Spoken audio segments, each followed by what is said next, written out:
ओम नमः शिवाय।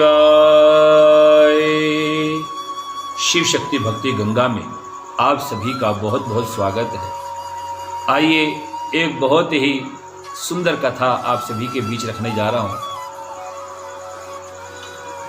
एक बहुत ही कंजूस सेठ ऋषिगण के पास पहुंचा और कहा कि हे ऋषिगण, मैं भगवान का बहुत भक्त हूँ, मेरे पास किसी चीज़ की कमी नहीं है, धन धान्य से परिपूर्ण हूँ। मैं भी चाहता हूँ कि भगवान को मैं 56 भोग लगाऊं, सुंदर सुंदर आसन दूँ, सुंदर सुंदर वस्त्र पहनाऊं, लेकिन मेरा दिल बहुत छोटा है, बहुत ही कंजूस हूँ। मेरा मन नहीं करता कि मैं किसी को धन दूँ, मेरा धन खर्च हो। तो कोई उपाय बताइए जिससे भगवान भी प्रसन्न हो जाएं और मेरा धन भी खर्च ना हो। सुनने वाली बात है। तो ऋषिगण कहते हैं बहुत आसान है ये तो। कि कैसे? कि अपने मन से, अपनी श्रद्धा से तुम भगवान का सब ये कार्य कर सकते हो, इच्छा युक्त से। कि कैसे? कि आप मन में सोचिए कि प्रभु आपके सामने खड़े, आप सुंदर सुंदर भोजन उनके लिए परोस रहे हैं, 56 भोग उनको लगा रहे हैं, सुंदर आसन पर बिठा रहे हैं। अरे ये तो बहुत आसान है। उस सेठ ने कहा ये तो बहुत आसान कार्य है, मैं आज ही ये कार्य करता हूँ। घर पर गया और मन में आंखें बंद करके प्रभु के चरणों में ध्यान लगाया। प्रभु उनके सामने आ गए, हरि बोल। और सामने आए, उनका मन किया कि मैं 56 प्रकार के भोजन उनको कराऊं, व्यंजन उनके सामने रखूं। उन्होंने रखे।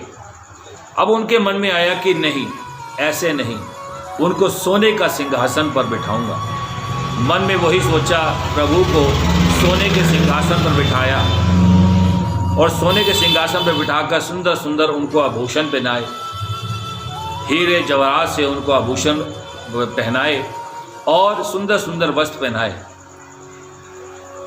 अब उनके लिए भोग लगाने के लिए दूध दिया। अब दूध में देखिए, सुनने वाली बात है कि यहाँ भी वो कंजूसपना आ गया उनका। दूध में शक्कर मिलाने लगे। 1 चम्मच शक्कर डाली, जब दूसरी निकाली तो कहते नहीं, इतनी बहुत है, ज़्यादा शक्कर नहीं करनी। तो जैसे ही वो चम्मच हटाने लगे तो प्रभु ने उसका हाथ पकड़ लिया। अरे ये तो डाल दे, इसमें कौन सा तेरा मोल लग रहा। तो कहने का अर्थ है कि जो जैसे स्वभाव का इंसान होता है, वो स्वप्न में भी अपने स्वभाव को अब छोड़ नहीं सकता। तो ऐसे कई भक्त हैं जो अपने आप को दिखाते कुछ हो रहे हैं, होते कुछ हैं। छोड़ देंगे लेकिन छोड़ना नहीं चाहते। ऐसे ही एक ब्रह्म भोज था, तो कई ब्राह्मण वहां पर भोजन कर रहे थे, मैं भी वहां पर था। कई ब्राह्मण भोजन कर रहे थे। एक सेठ ने बड़े विधि पूर्वक से ब्राह्मणों का सत्कार किया, उनको आसन दिया और अच्छे अच्छे पकवान उनके सामने रखे। और जब दक्षिणा देने की बारी आई, सभी को बारी बारी दक्षिणा दी, सभी ने उनको आशीष दिया। और एक ब्राह्मण बैठे थे, बड़े विशेष, ये त्रिकुट तिलक लगाकर बहुत प्रचंड रूप उनको धारण था। और जैसे ही उनके सामने ना ना ना ना ना ना ना ना ना, मैं माया को हाथ नहीं लगाता। सब देखने लगे, अरे ये तो पैसों को हाथ लगा रहे, ये तो बड़े पहुँचे हुए ब्राह्मण हैं। उन सबके मन में ये श्रद्धा जागी, उनके प्रति जो भावना थी अच्छी जागी। ये तो बड़े विद्वान हैं, इनको तो माया से कोई प्रेम ही नहीं है। तो जो यजमान था उसके मन में भी बहुत अच्छे भाव जागे। सबको तो इस प्रकार से देता कि ये ब्राह्मण है, इनको धन देना है, दक्षिणा देनी है। लेकिन उनको दंडवत प्रणाम करके कहा कि महाराज आप सच्चे ब्राह्मण हैं, सब नकली हैं, आप सच्चे ब्राह्मण हैं। अब बात आई, ये कहकर वो जैसे ही आगे बढ़ने लगा, अरे महाराज कहाँ जा रहे हो? दक्षिणा? तो कह रहे आपने तो मना किया था दक्षिणा आप नहीं लेते हैं। हाँ हाँ, हाथ नहीं लगाता, मेरे अंगोछे में बांध दो, इस कपड़े में बांध दो। तो उनके बगल में बैठा था वो कहने लगा कि ये तो धन लेते नहीं है। कहते लेते नहीं है, ये बांधते हैं। दूसरा ब्राह्मण बोला कि ये लेते नहीं है, ये बांधते हैं। तो कह रहा है तुम मेरा उपहास कर रहे हो, मजाक उड़ा रहे। कहते नहीं महाराज। कहता नहीं, मैं हाथ नहीं लगाता, छूता नहीं हूं, हाथों से छूता नहीं हूं, शरीर से छूता नहीं हूं, वस्त्र में बांधता हूं। तब मैंने कहा कि महाराज ये शरीर भी तो एक वस्त्र ही है, ये पंच तत्वों से बना जो शरीर है ये भी तो एक वस्त्र ही है।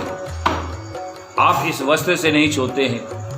आपके मन का भाव इस प्रकार से होना चाहिए कि सामने वाले के ऊपर ऐसा प्रभाव डलना चाहिए कि वो आपके प्रति उसकी भावना जागृत हो। ये दिखावे के जीवन को कभी नहीं जीना चाहिए कि हम नहीं लेते हैं, हम नहीं लेते हैं। अरे ये तो हमारा कर्म है। उसका भावना है, जितना भी दे वो आपकी भाव होने चाहिए। वो चाहे 1 रुपया दे रहा है, चाहे वो 100 रुपये दे रहे हैं, ये उसकी भावना है। आप उसको ग्रहण करें, उसको आशीर्वाद दें। मैंने कई बार देखा है कि कई ब्राह्मण दक्षिणा लेकर फट लिफाफा खोलेंगे, देखेंगे कितने पैसे दिए। अरे महाराज, जो आपकी किस्मत में है वो आपको मिल जाएगा। इस चीज़ का मत सोचिए। हमारे पिताजी ने एक बात हमें सिखाई थी कि कभी मांगना नहीं, जो आपको किस्मत में है वो आपको मिल जाएगा, और जो आपकी किस्मत में नहीं है, चाहे जितना मर्जी आप कर लें, आपको उससे अधिक 1 रुपया भी अधिक नहीं मिलेगा। 1 दाना भी आपके शरीर के अंदर नहीं जाएगा। जितना अन्न ईश्वर ने आपके लिए नियमित किया है उतना ही अन्न आप खा सकते हैं, ग्रहण कर सकते हैं। उतना ही धन आप अर्जित कर सकते हैं, उससे अधिक आप अर्जित नहीं कर सकते। तो कहने का अर्थ है कि इंसान दिखावे के इस जीवन से मुक्त हो। जो करना है केवल सच्चे भाव से, सच्ची श्रद्धा के साथ, क्योंकि जैसा हम करेंगे अपने जीवन में, ऐसा ही हम आगे किसी को उपदेश दे सकेंगे। उपदेश देना जीवन में सबसे आसान कार्य है, और आसान कार्य को हम बड़ी जल्दी कर लेते हैं। लेकिन उपदेश देने से पहले जो उपदेश हम दे रहे हैं उसके ऊपर हम खुद उस पर अगर उतरेंगे पूर्ण रूप से, तभी हमें उपदेश देने का हक है। तो इस कथा को यहीं समाप्त करते हुए आप सभी से विदा लेता हूँ।